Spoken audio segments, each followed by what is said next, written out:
संत समितीचे स्वामी भारतानंद सरस्वती आता सध्या माझ्यासोबत आहेत. महाराज, काय सांगणार आपण की आपल्या ज्या भाषणामध्ये आपण 2-3 मुद्दे, ठळक मुद्दे हे केले की गो मात्याची हत्या करणाऱ्यांना फाशी झाली पाहिजे. बिलकुल.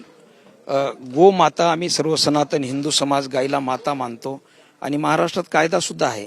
पण काही पोलीस प्रशासन जे आहे ते मिली भगत म्हणा. मी कालच संभाजीनगरला जाऊन आलो, कलेक्टरांनाही भेटलो. तिथे गणेश शेळके नावाच्या तरुणावरती 30-40 लोकांनी हमला केला इतक्या मोठ्या टोळक्याने, आणि तो खरोखर आज वाचलेला आहे. तो 30-40% टाके पडलेले डोक्यात, आणि वेळोवेळी गोरक्षकावरती हमले खूप होत आहेत.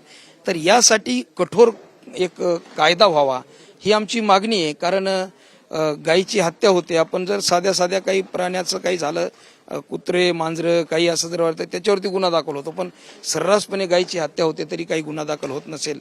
आणि कसाही लोकांना सुद्धा प्रशासन कुठेतरी त्यांच्याकडून सूट दिली जाते.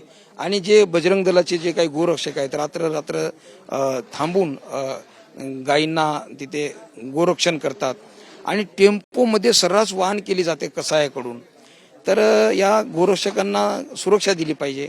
आणि जे गो हत्यारे आहेत, आणि महाराष्ट्र सरकारने तर गोमातेला राज्यमातेचाही दर्जा दिलेला आहे. तर अशा वेळेस जे काही कसाई लोक आहेत, गो हत्यारे आहेत, यांना कठोर शिक्षा व्हावी, यांना सजा मिळावी, कठोरात कठोर, आणि या कायद्याचाही चांगल्या पद्धतीने अंमल व्हावा अशी आमची मागणी आहे. आपणच सांगताय की राज्य सरकारने या ठिकाणी गोमातेला राज्यमातेचा दर्जा सुद्धा दिलेला आहे, आणि राज्यमातेचा दर्जा देत असताना सुद्धा एकीकडे हिंदूंचं सरकार असं आहे असंही आपण सांगत असताना की आपल्याला ही मागणी येते, मागणी करावी लागते, असं का वाटतं? बिलकुल. आता त्याचे काय राज्यमाता घोषित केलेली आहे, पण काय काय निकष असतील आता ते आम्ही तर पूर्ण वाचले नाही, ते सरकार सांगू शकेल.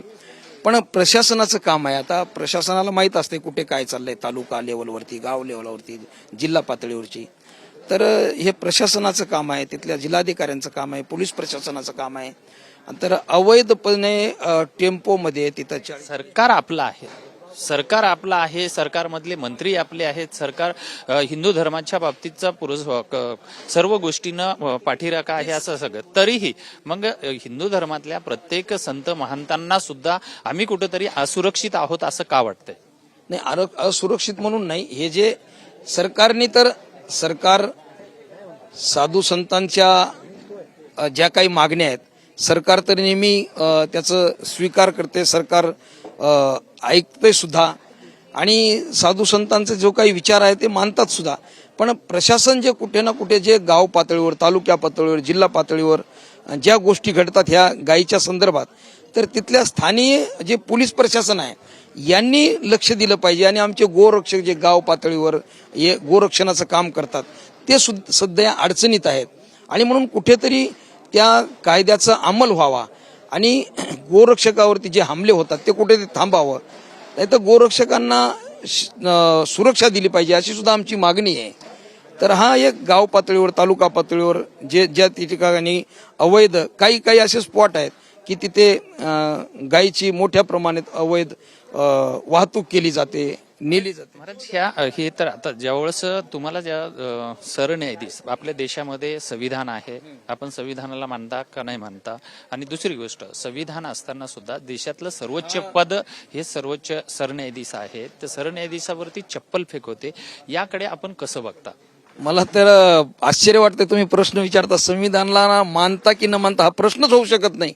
आम्ही बहुसंख्य समाज संविधानाला मानतो म्हणून हे सर्व आहे आता जे देशामध्ये एकंदरीत चाललंय. आणि जोपर्यंत हिंदू समाज संविधानाला मानतो तोपर्यंतच हे सर्व आहे. आज भारत तेरे तुकडे होंगे इंशाल्लाह दिल्लीत नारे लागतात तरी काही कारवाई होत नाही त्यांच्यावरती. आणि मग संविधानाला मानतो की नाही हा प्रश्नच होऊ शकत नाही. आम्हीच मानतो संविधानाला, नाही तर खुलेआम संविधान आज देशाला चुनौती देतात लोक, त्यांच्यावर काय कारवाई होत नाही. खुलेआम सरन्यायाधीशावरती चप्पल फेक होते याचं तर आपण सरन्यायाधीशावरती जे बूट फेक, चप्पल फेक जे काही झालं, आणि ज्यांनी केलं ते सुद्धा एक बुजुर्ग वकील आहेत, ते सुद्धा पढे-लिखे आहेत. ते काही असे काही साधारण कोणीतरी नशाखोर माणूस जाऊन केलं असं नाहीये. आणि त्यांनी का केलं त्याच्या पाठीमागचा विचार त्यांनी बोलून दाखवलेला आहे, आणि अनेक टीव्ही चॅनलमधून, सोशल मीडियातून सर्व त्यांनी सविस्तर ते बोललेले आहेत. आणि त्याच्यामुळं त्या संदर्भात अजून मी काहीतरी बोलावं असं काय बिलकुल भाग नाही. पण मोठ्या पदावर कुणी व्यक्ती असो, सरन्यायाधीश असो, कुणी असतो, अजून कुणी असू द्या, एवढ्या मोठ्या संविधानिक पदावर बसलेल्या व्यक्तींनी सुद्धा आपण काय बोलतो त्याचे काही परिणाम होतील त्यांनी, आणि मोठ्या पदावर बसलेल्या व्यक्तींनी पण विचार करून बोललं पाहिजे. आणि ज्यांनी हे कृत्य केलं त्यांनी त्यांची भूमिका स्पष्ट केलेली आहे. आणि त्यांनी का केली त्याला त्यांनी सांगितलं की मला त्या दिवसापासून चैन पडत नव्हतं, मला झोप लागत नव्हती वगैरे वगैरे. तर त्यांनी स्पष्ट भूमिका केलेली आहे. त्याच्यामुळे आम्ही आता त्रस्त माणूस काय बोलू शकणार त्या संदर्भात.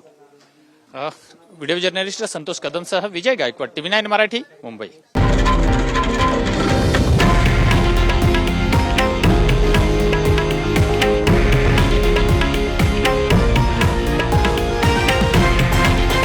हे आहे देशातील नंबर 1 न्यूज नेटवर्क आणि आपण पाहत आहात TV9 मराठी, एकमेव.